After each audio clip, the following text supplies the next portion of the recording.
Pais amados, mais uma palavra para o meu e o seu coração. Abra sua Bíblia, Evangelho de João, capítulo de número 7, vamos continuar a nossa tríade. Nós estamos falando do Evangelho de João, nós vamos ler agora o capítulo 7. Mantenha ela aberta, nós vamos estar lendo só um versículo desse texto, depois você vai ler esse texto com tranquilidade em sua casa. Vou ler o versículo de número 38, que diz desta maneira: quem crê em mim, como diz a Escrituras, rios d'água viva correrão do seu ventre. Amados, nós vamos estar estudando no versículo de número 7, capítulo de número 7, amados, agora. Eu vou colocar alguns temas aqui para você ficar ligado naquilo que nós estaremos falando. Primeiro, estaremos falando sobre Jesus e seus irmãos. Segundo, Jesus na festa dos tabernáculos. Terceiro, Jesus é o Messias. É uma pergunta.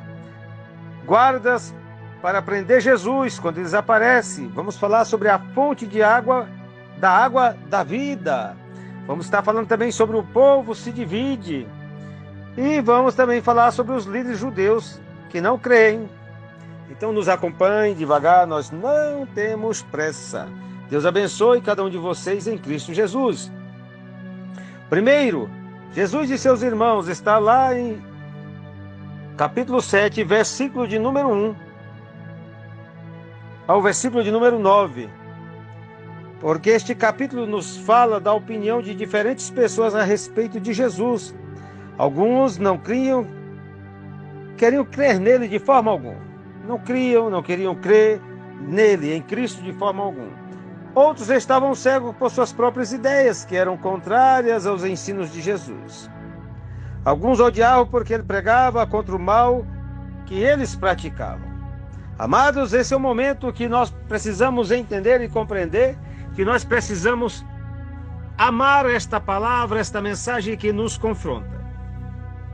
Nesta época, os próprios irmãos de Jesus não acreditavam que ele era o Messias. Mais tarde, eles creram. Muitos dos inimigos de Jesus se converteram após a sua ressurreição. É possível que alguns daqueles que são inimigos do Evangelho, no dia de hoje, no tempo de hoje, venham aceitar Jesus se você orar por eles. Jesus mandou que os seus seguidores amassem seus inimigos e orassem por eles. Então, meu amado, aqui fica uma palavra para mim e para você. Fale de Jesus em tempo e fora de tempo. Não perca a oportunidade de estar ministrando nos corações acerca da graça e do poder de Deus sobre a vida dessas pessoas. Amados, a outra coisa, Jesus na festa dos tabernáculos. Continua aqui no Evangelho de João, no capítulo 10, versículo 10, até o versículo de número 24. 7 versículos neste capítulo nos diz que Jesus estava em perigo, que é o versículo de número 1, 13, 19, 25, 30, 32 e 44.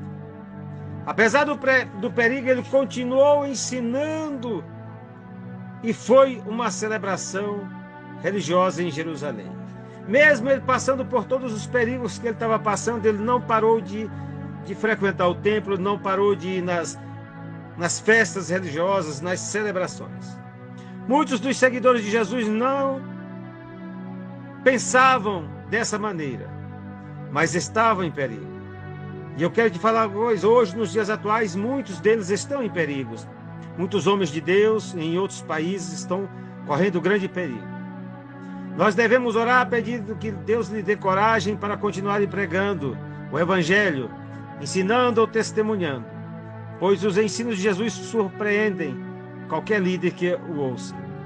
Eles sabiam que ele não havia frequentado suas escolas de alto padrão educacional. Amados, havia 2 tipos de escola naquela época, que era de Ilael e Chamai.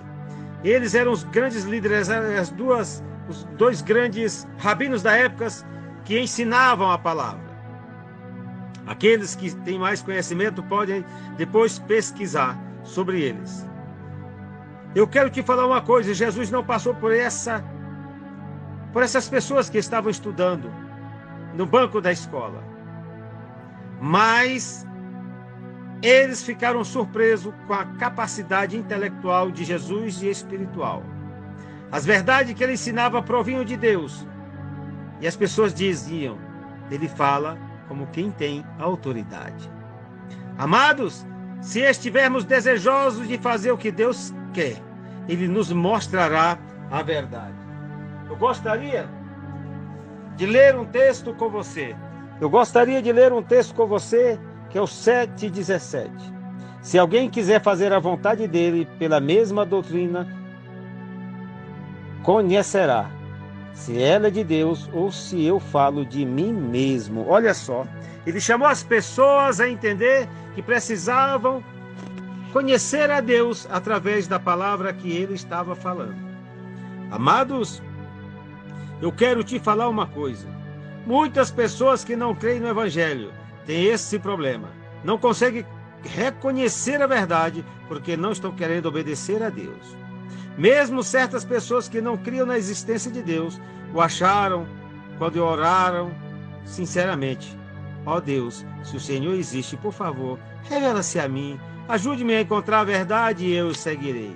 Muitas pessoas têm pedido a Deus para que Deus fale diretamente com elas. E hoje Deus está usando as palavras que estão sendo aqui vernaculadas para vós, que vocês possam entender, através de cada palavra que eu vos falo, que Deus fala em vossos corações através do poder do Espírito Santo de Deus. Amados, alguns ainda estavam reclamando de Jesus por ele ter curado no sábado. Uma lei, algumas vezes, parece contradizer outra. Quando isso sucede, Jesus ensinou que devemos obedecer a mais importante delas. Por exemplo, a lei dizia que nenhum trabalho deveria ser feito no sábado. Dizia também que todo menino deveria ser circuncidado no 8º dia. Se no 8º dia fosse um sábado, o povo quebrava a lei do sábado para guardar a lei da circuncisão. Jesus ensinou que a lei da bondade era mais importante do que a lei do sábado. Amados, é quando nós entendemos e compreendemos que Deus está no caminho, organizando a nossa caminhada. Vamos continuar no capítulo 7, versículo 25 ao versículo 31. Jesus é o Messias? É uma pergunta. E aí nós vamos falar aqui rapidamente, porque não podemos nos delongar muito. O povo ficou admirado de ver Jesus ensinando no templo, porque eles sabiam que os líderes religiosos estavam tentando matá-lo. Mas eles não puderam matá-lo, até chegar o tempo previsto por Deus para Jesus morrer. Jesus sabia que Deus o havia enviado e que Deus o ajudaria a completar seu trabalho. Então ele continuou a ensinar no templo, devagar, dia após dia. Todos os tempos que ele estava ali, estava ministrando aos corações que vinham para ouvi-lo, porque ele teve coragem de fazer o que Deus queria que ele fizesse. Um número maior de pessoas creram nele e foram salvas de seus pecados. Fica aqui uma palavra para mim e para você. Você conhece a Jesus e sabe quem é Jesus. Você já entendeu e compreendeu quem é Jesus. Jesus te chamou para que tu leve esta palavra aos corações que estão precisando. Vá, ministre aos corações, fale aos corações. Deixe Deus usar a tua vida para que você possa abençoar vidas. Amados, João capítulo 7, versículo 32 a 36, guardas que foram para prender Jesus. É muito interessante nós vermos dessa colocação. O fato de mais e mais pessoas estarem crendo em Jesus fez com que os fariseus, mais do que nunca, procurassem matá-lo. Se você quiser saber quem eram os fariseus, vá na introdução dessa tríade, que lá tem uma parte que fala sobre os fariseus e tirará a tua dúvida. Era um grupo religioso. Amados, eles tinham vindo à terra, quem? Jesus, para morrer por quem? Por nossos pecados. Jesus falou sobre a sua morte, dizendo que iria para um lugar onde eles não poderiam ir. Suas obras e sua obra estaria completa ali. Então, ele voltaria para o céu para estar junto de Deus, seu Pai. Aqueles que seguem a Jesus também irão para o céu após a sua morte. Aqui nós temos uma garantia que nós viveremos com o Senhor para sempre. Amados, agora vamos continuar. Capítulo 7, versículo 37 ao versículo 39 fala sobre a fonte da água da vida. Jesus disse: se alguém tem sede, venha a mim e beba. Nós já aprendemos que Jesus comparou a salvação à água da vida. Mas no verso 39 fica claro que a água aqui se refere ao Espírito que seria dado aos crentes após terem sido salvos. Depois de uma pessoa ser salva de seus pecados, ela deve ser cheia do Espírito Santo. Ela deve desejar, ela deve ansiar, ela deve buscar o Espírito Santo de Deus para ficar cheia do Espírito Santo de Deus. No livro de Atos, nós vemos que os crentes foram cheios do Espírito Santo depois que receberam Jesus como o Salvador. Então, meus amados, é muito bom falar sobre isso. Só quero te falar uma coisa: essa fonte continua jorrando água sobre a tua vida para abençoar a tua vida e abençoar as vidas das pessoas que virão ouvir o que você tem a falar. Medite na palavra, leia a palavra, busque a palavra, se alimente da palavra. Amados, no versículo 40 e 44 do capítulo 7, nós vemos aqui que o povo se divide. Alguma coisa aconteceu. Naquela época, da mesma forma que hoje, as pessoas tinham opiniões diferentes sobre Jesus. E eu gostaria de te chamar a atenção. Aqueles que diziam que ele é o profeta que Deus havia prometido, o Messias, o Filho de Deus, estavam certos. Jesus, ele vivia na província da Galileia, mas ele tinha nascido em Belém. Tanto Lucas como Mateus nos dão a genealogia de Jesus, mostrando que ele era descendente de Davi. Ele cumpriu a promessa sobre o Messias. Aí, amados, eu começo a ver algo interessante. Tem pessoas que têm opiniões diferentes sobre Jesus, mas uma que você não pode deixar de esquecer: Jesus Cristo é o Senhor e Salvador da tua vida. Primeiro, ele é Salvador e Senhor da tua vida. Guarde essa palavra no coração e leve essa palavra de poder aos corações, para que nós possamos continuar. Veja, no capítulo 7, versículo 45 a 52, os líderes judeus não creem. Aqui nós vemos algo diferente. Os fariseus queriam mandar prender Jesus. Um dos guardas disse: nunca ninguém falou como aquele homem. Criou inveja, sentimento faccioso no coração. As facções começaram a crescer, a inveja começou a borbulhar naqueles corações. E ninguém jamais pôde falar como Jesus falou, porque ninguém mais era Deus. Nós devemos aprender o que Jesus diz sobre as coisas e colocar os seus ensinos acima de qualquer coisa dita por outros. Lembre-se, Jesus é o nosso Senhor e Salvador. Amados, é assim que nós vamos caminhando e falando acerca da gloriosa graça do nosso Senhor e Salvador Jesus Cristo. Lembrando que Jesus, nosso Deus, existe um negócio chamado tempo de Deus. Alguém poderia perguntar por que Jesus manteve-se intencionalmente longe da Judeia, sabendo que os judeus de lá queriam tirar-lhes a vida. Aí, principalmente tendo em vista que Jesus foi de livre vontade ao encontro da morte na época da crucificação. Basicamente, a resposta é que a hora de entregar sua vida chegaria, mas ainda não havia chegado. Havia coisas que Deus queria fazer por meio dele. Tudo ficaria claro no momento perfeito de Deus, que aqui nós chamamos, existe duas palavras para tempo, que é Cronos, que é o tempo da cronologia da nossa existencialidade, e existe a palavra Kairos, que é o tempo presente de Deus, que é quando Deus adentra no nosso crono da nossa existencialidade para fazer a sua vontade. Amado, o mestre, ele tinha autoridade que ninguém poderia ter, aquela autoridade que ele tinha.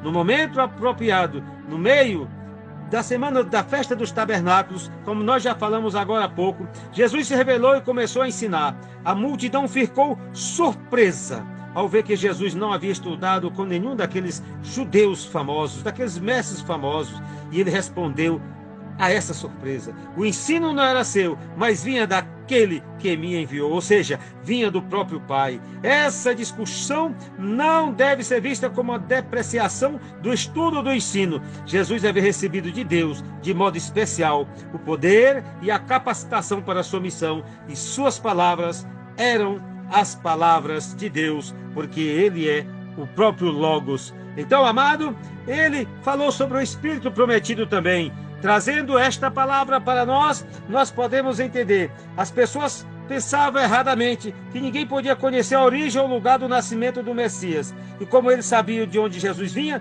ele não podia ser o Messias. Olha só que loucura! Mas é assim, está no versículo de número 27. Isso deve ser entendido da perspectiva da tradição judaica. Agora, amado, apesar de não ser uma ideia bíblica de que o Messias seria um homem misterioso, consequentemente, eles tentaram prender Jesus, mas parece que não foram capazes nem sequer de pôr as mãos nele, porque ainda não era chegada a sua hora. Amados, ele falou rios de água viva, já falei sobre isso para você. Amado, aqui é o Espírito Santo de Deus. Amados, é tão maravilhoso de ver esse grande profeta chamado Jesus Cristo de Nazaré. Este homem que fez os fariseus ficarem exaltados na sua própria tristeza intelectual, na sua capacidade intelectual. Com isso enxergava a falta de conhecimento do cidadão comum. Isso gerava um orgulho espiritual que os levou a crer que a verdadeira compreensão estava apenas nas suas próprias reflexões. Amados, é nesse momento que você vê este grande profeta, este grande Senhor, este grande Salvador, declarando a sua fé e mostrando que ele estava construindo uma nova perspectiva para que o homem conhecesse e entendesse os propósitos de Deus. Amados, este homem era Jesus Cristo de Nazaré, o homem que nasceu em Belém, um homem que fez a diferença por onde esteve, por onde andou, por onde pregou.